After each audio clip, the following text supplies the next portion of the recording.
আল্লাহ মাশাআল্লাহ। পৃথিবীতে যত বিল্ডিং তৈরি হয় কিন্তু এতটা সুন্দর কোনো বিল্ডিং হয় না।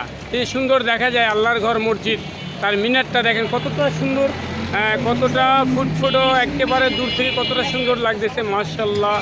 মসজিদের মিনারটা দেখা আমার কাছে এতটাই ভালো লাগতেছে। দেখেন আশেপাশে বিল্ডিংয়ের কিন্তু অভাব নাই, কিন্তু এত সুন্দর দেখা যায় না যতটা সুন্দর দেখা যায় মসজিদের মিনারটা। আমার সামনে এটা আজুয়া বেকারি, এখন দেখতেছেন যে ওই যে বিল্ডিং তৈরি হইতেছে, কিন্তু এতটা সুন্দর হয় না যতটা সুন্দর আমাদের এই শহীদ ফারুক রোডে মিরাজিবাগের বাজারের সামনে এই মসজিদটা এতটাই সুন্দর লাগতেছে। তাই ভিডিওটা ভালো লাগলে শেয়ার করে দেবেন ভাইয়া।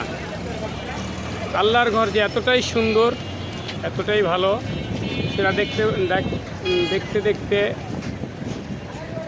এই মসজিদটার মিনারটা দেখলেই বুঝতে পারবেন যে কতটা ভালো লাগতেছে, কতটা সুন্দর লাগতেছে।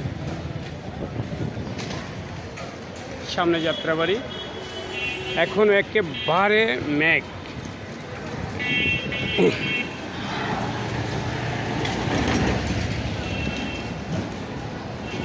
অনেকের কিন্তু বৃষ্টি ভালো লাগে, তাই আল্লাহ মেঘ দে বৃষ্টি দে রে, তাই আল্লাহ বৃষ্টি দিতেছে। সবাই বৃষ্টি উপভোগ করেন আর কাঁঠাল খান। কাঁঠাল কিন্তু অনেক মজা। আম কাঁঠালের দিন ওই না আইল রে সামনে জ্যৈষ্ঠী মাস। আম কাঁঠাল খাইবেন আর শ্বশুরবাড়ি যাইবেন। ধন্যবাদ।